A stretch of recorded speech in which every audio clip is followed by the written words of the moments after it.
Hello दोस्तों, welcome back to my YouTube channel. My name is Abbas. आप हमारी video का टाइटल देख के समझ ही गए होंगे। आज हम किस वीडियो पर रिएक्ट करने वाले हैं। मलिका बिल्किस का 3000 साल पुराना महल। बिना किसी देरी के वीडियो करते हैं स्टार्ट। मलिका बिल्किस के महल का ये रास्ता है। आप देख सकते हो कितना पतला रास्ता है, मतलब एक इंसान किस तरीके से निकल सकता है। आपको यकीन नहीं होगा, ये 3000 साल पुराना महल है जो कि आप देख रहे हो आपके सामने है। मतलब ये देखने में तो इसकी दीवारें ऐसी लग रही हैं जैसे अभी कुछ 100 साल पुरानी होंगी, लेकिन आप देख सकते हो कितना मजबूत और किस तरीके का बना हुआ है। पहले ये महल कुछ इस तरीके से दिखता था, देखो कितना बड़ा था और कितना पहाड़ी के ऊपर था, बिल्कुल बिल्कुल समंदर के किनारे पे बना हुआ है भाई। ये देखो यहाँ पर जो नाव रखी हुई है ना, फोटो में भी है वो, यहाँ पे इन्होंने मतलब यहाँ पे खड़ी कर रखी है। देखो सामने की तरफ जूम करके दिखा रहा हूँ, वो जो नाव रखी हुई है ना, वो भाई 3000 साल पुराने फोटो में भी है और अभी भी है। मतलब जो तस्वीर बनाई हुई है इन्होंने आपके सामने, यहाँ पे देखो ये नाव रखी है ना, बिल्कुल। सो अस्सलाम वालेकुम गाइस, कैसे हो आप सब? आई होप आप सब अच्छे होंगे। सो गाइस, आज मैं हूँ ओमान में और इस वक्त मैं मौजूद हूँ मलिका बिल्किस के महल के पास, जिनके बारे में आपने सुना होगा कि वो हज़रत सुलेमान अलैहिस्सलाम के वक्त में एक मलिका थी।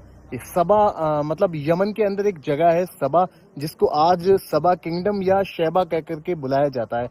तो मलिका बिल्किस वो हैं जो वहाँ की यमन की उस वक्त में मलिका थी। तो आज हम मलिका बिल्किस के इस महल को घूमने के लिए आए, विजिट करने के लिए आए, ज़ियारत के लिए आए। तो अंदर जाने के लिए भाई टिकट लेना पड़ता है, तो यहाँ से हमने अभी टिकट लिया। ये एंट्री गेट है। अब यहाँ से बहुत अंदर जाना पड़ेगा, लगभग 2 किलोमीटर हमें अंदर जाना पड़ेगा।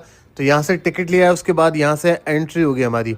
टिकट लेके अभी हम अंदर जा रहे हैं। यहाँ पे देखो आप, मतलब ये एंट्री गेट है। सोचो पहले किस तरीके का रास्ता होगा ये। अभी तो इन्होंने ये रास्ता पत्थर वत्थर डाल के बना दिया। वो सामने आपको जो पहाड़ कटा हुआ दिखाई दे रहा है ना, उसके पीछे समंदर है। ये रास्ता इन्होंने हाथों से काट करके बनाया है ये पहाड़। सो यार, इस वक्त मैं पहुंच चुका हूँ बिल्कुल महल के करीब में, जो कि है मलिका बिल्किस का महल। और पहले यहाँ पर एक मैप से हम समझ लेते हैं कि क्या क्या चीज़ें यहाँ पर रहेंगी। देखो ये बेसिकली ये एक मैप है जिसके बारे में, मतलब ये पूरी वर्ल्ड का मैप समझ लो एक तरीके से आप। जैसे वो हमारा इंडिया है और ये ओमान है, मक्का है, और मतलब बहुत सारी चाइना वगैरह बहुत सारी कंट्रीज है, उसी के बारे में ये लिखा हुआ है। खैर हम यहाँ से अंदर चलते हैं। अभी ये झील दिखाई दे रही है ना आपको सामने, ये एक झील जो कि समंदर से काट करके बनाई गई है। अभी बहुत बड़ी झील सी दिख रही है। मैं अभी इसके बारे में आपको बताऊंगा कि ये झील किस तरीके से बनी है। तो ये जो आप पीछे देख रहे हो ना, ये वही नदी है, ये वही झील है जो कि खुदवाई गई थी मलिका बिल्किस के लिए। आप देख सकते हो इसी का पानी उनके लिए आता था। आप देख सकते हो ये बिल्कुल महल के किनारे पे बनी हुई है। यहाँ से आप देखो, बिना किसी मशीनों के यार, और इस तरीके से झील बना देना, जो कि 3000 साल पुरानी झील है ये। इसके बारे में यहाँ पे लिखा हुआ भी है, मैं आपको दिखाऊंगा अभी। पुरानी एक तस्वीर भी यहाँ पे लगी हुई है जिससे आप बहुत अच्छे से समझ जाओगे। ये देखो भाई, ये है वो महल जो कि जिसमें हम घूमने के लिए आए हैं। और ये पहले कुछ इस तरीके से दिखता था, मतलब पहले 3000 साल पहले कुछ इस तरीके से बना हुआ था महल, जो कि बहुत बड़ा था और ऊंची पहाड़ी पे था। अभी ये देखो, वो जो फोटो में नाव दिखाई दे रही है ना, वो सामने रखी है। मैं अभी जूम करके दिखाता हूँ, आप अंदाजा लगाओ कि ये नाव कितनी ज्यादा पुरानी होगी। अब पता नहीं ये नाव वही है या इन्होंने बस बना करके रख दी है ताकि लोगों को एकदम रियलिस्टिक लगे। तो ये इसकी तस्वीर है जो कि बनाई गई है। पहले कुछ इस तरीके से दिखता था ये महल। वो पहाड़ी देख रहे हो ना आप पीछे, वो पहाड़ी आज से 3000 साल पहले कटवाई गई थी, इसलिए ताकि यहाँ पर झील बनवाई जा सके, यानी कि पानी इजीली इस महल तक पहुंचाया जा सके। साफ साफ वो पहाड़ी कटवाई गई है। आप सोच सकते हो कि आज से 4000 साल पहले जब हजरत सुलेमान अलैहिस्सलाम का जमाना था, मलिका बिल्किस का जमाना था, तो किस तरीके से, मतलब मशीनें भी नहीं थी, किस तरीके से ये पहाड़ी काटी गई होगी। मतलब ये बहुत सोचने वाली चीज है बाकी अपने में आप में। सीरियसली यार, आप सोचोगे मैं इस जगह पे खड़ा हुआ हूँ जो मलिका बिल्किस का मतलब महल है। आप समझ रहे हो कि मलिका बिल्किस का, हजरत सुलेमान अलैहिस्सलाम का जिक्र कुरान शरीफ में। आज मैं उस जगह बेशक पे खड़ा हुआ हूँ। ध्यान से देखो भाई आप, ये पहाड़ियां आपको कटी हुई दिखाई दे रही है ना। अब ये आप अंदाजा लगाओ कि इतनी ऊंची पहाड़ी काट करके ये पूरी एक झील बनाई गई थी, कैसे काटी होगी। अभी चलते हैं अंदर की तरफ। अंदर से हम पुराने इस महल की काफी सारी चीजें देखेंगे। आप देख सकते हो पूरा एक, यहाँ पर पुराने बर्तन रखे हुए हैं जो यूज होते थे इस महल में, जो लोग यूज करते थे। मलिका बिल्किस यूज करते थे। बासिन, ये देखो ये रखा हुआ है, जैसे अपन लोग वॉश बेसिन होता है ना जिसमें अपन लोग हाथ वगैरह धोते हैं। ये सीट वगैरह यहाँ पर आपको दिखाई देगी, वो देखो। मतलब ये सारी वो चीज़ें हैं जो यूज में आती थी आज से 3000 साल पहले। यहाँ पर एक एक चीज़ रखी हुई है। मतलब आप सोचो कि यार किस तरीके का दिमाग होगा 3000 साल पहले भी वाकई लोगों में, माशाल्लाह। उन्होंने अपने यूज के लिए किस तरीके से चीजें बनाई हुई थी और आज तक वो बाकी हैं। 3000 साल बाद भी ये चीजें हमें देखने को मिल रही हैं, तो मतलब कितनी मजबूत होंगी। इस जगह पे ना भाई हौज था, मतलब हौज मीन्स जिसको मतलब अपन स्विमिंग पूल कह सकते हैं। यहाँ पे एक छोटा सा स्विमिंग पूल था, जैसे अपने लिए स्विमिंग पूल होता है, इसी तरीके से यहाँ पे एक हौज था जिसमें मलिका बिल्किस नहाया करती थी। ये वो जगह है, इसमें गुलाब और खुशबू और पता नहीं क्या क्या डाला जाता था। आप देख सकते हो ये इतना पुराना है भाई। मैं आज 4000 साल पुरानी एक ऐसी लोकेशन पर खड़ा हुआ हूँ जिसकी निशानियां आज भी मौजूद है। मतलब देखो अभी क्या है कि जो मलिका थी वो तो नहीं है, हजरत सुलेमान अलैहिस्सलाम का जमाना भी 4000 साल पहले 3000 साल पहले था, वो भी नहीं है, लेकिन आज भी उसकी तारीख मतलब उसकी लोकेशन वो आज भी मौजूद है। ये पता नहीं भाई क्या चीज होगी, मतलब ये अंदर से कुछ इस तरीके से दिख रहा है यार। भाई यहाँ ना मतलब छोटी छोटी सी जमीन पे गिरगिट वगैरह और छुपकलियां वगैरह हैं, तो बड़ा संभाल के चलना पड़ता है। बाकी आप मतलब इस लोकेशन को देख ही सकते हो कि कितनी ज्यादा पुरानी है और कितनी ज्यादा मतलब एक अपने अंदर कई सारे राज कई सारी कहानियां समेटे हुए हैं। यहाँ पर ना देखो एक टेम्पल का बोर्ड लगा हुआ है, जैसे यहाँ पर एक टेम्पल होगा इस जगह पर जहाँ पे हम खड़े हुए हैं ना, फोटो भी है इस जगह पे। तो आपको पता है ना कि जब मलिका बिल्किस जो थी ना, उनके लोग सूरज की पूजा किया करते थे। मतलब मलिका बिल्किस पहले एक यमन की बहुत ताकतवर और खूबसूरत शहजादी थी, यानी कि मलिका थी। तो उनकी कौम जो थी ना भाई सूरज की पूजा किया करती थी, तो हो सकता है कि उनका यही टेम्पल वगैरह हो। देखो इस दीवारों में ना एक बीच में कुछ कागज जैसा कुछ लगा हुआ है। आप सोचो कि 3000 साल पहले किस तरीके से ये लगाया गया होगा यार। इतना दिमाग, इतनी सारी चीजें किस तरीके से होंगी। यहाँ मतलब आप देखोगे ना, यहाँ कोई भी पत्थर एक साइज का नहीं है।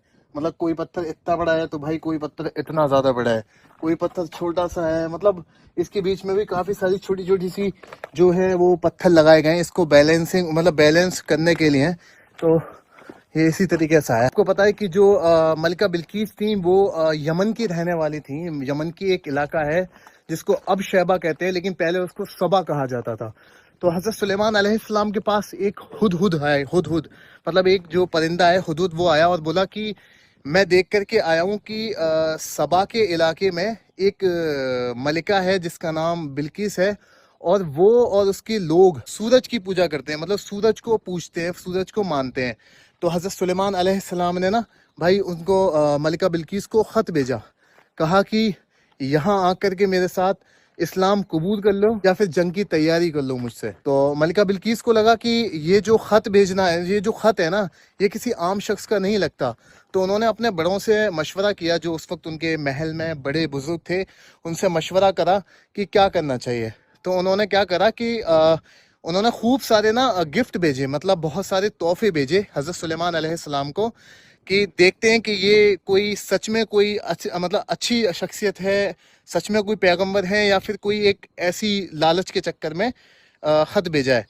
तो जब हजरत सुलेमान अलैहिस्सलाम के पास वो जब तोहफे आए ना सारे, तो उन्होंने लेने से इनकार कर दिया। उन्होंने कहा कि मेरे पास जो अल्लाह ने दिया है वो इससे बेहतर है। तो वो समझ गई कि ये सच्चे पैगंबर है, तो वो यहाँ पर आई इस्लाम कबूल करने के लिए। लेकिन उनके आने से पहले ना भाई, तो जब मलिका बिल्किस आने वाली थी ना, तो हजरत सुलेमान अलैहिस्सलाम ने अपने लोगों से कहा कि उनका जो तख्त है ना वो उठ करके आना है, और उनके आने से पहले यहाँ पर मौजूद होना चाहिए वो तख्त। अब वो तख्त 7 यानी कि 60 हाथ चौड़ा था, 60, और बहुत लंबा भी था, मतलब बहुत बड़ा था, जिसपे उनको फख्र था। अब वो उनके आने से पहले तो इम्पॉसिबल था, क्योंकि आने जाने में ही 2 महीने का टाइम लग जाता। लेकिन हजरत सुलेमान अलैहिस्सलाम ने जब कहा ना, तो एक जिन्नात ने कहा कि मैं उनके आने से पहले ला सकता हूँ, यानी कि दोपहर तक। तो हजरत सुलेमान अलैहिस्सलाम ने कहा कि नहीं, उनसे पहले आना चाहिए। तो एक शख्स थे जो कि बहुत मतलब नेक थे, बहुत अल्लाह के वली थे, उन्होंने वो तख्त पलक झपकते ही ला दिया था। उस जगह पे ना भाई एक ज़बूर के इल्म रखने वाले एक अल्लाह के बंदे थे, जिनको ज़बूर की पूरी भी नहीं, बहुत कम वो थी समझ। तो हजरत सुलेमान अलैहिस्सलाम ने बोला कि वो तख्त कौन लेकर के आएगा, जो कि मलिका बिल्किस का है और यहाँ मौजूद था, लेकिन हजरत सुलेमान अलैहिस्सलाम ने दूसरी जगह मंगाना था। तो ये जो महल है ये है मलिका बिल्किस का, इसी जगह पर वो तख्त रखा था, जो कि भाई 60 हाथ चौड़ा था और 80 हाथ लंबा था, और बहुत बड़ा था, जिसपे उनको नाज था तख्त पे। तो फिर भाई बहुत सारे लोग थे जिन्होंने बोला कि हम थोड़ी देर में ला सकते हैं, किसी ने बोला 1 घंटे में ला सकते हैं, मतलब वक्त के मुताबिक।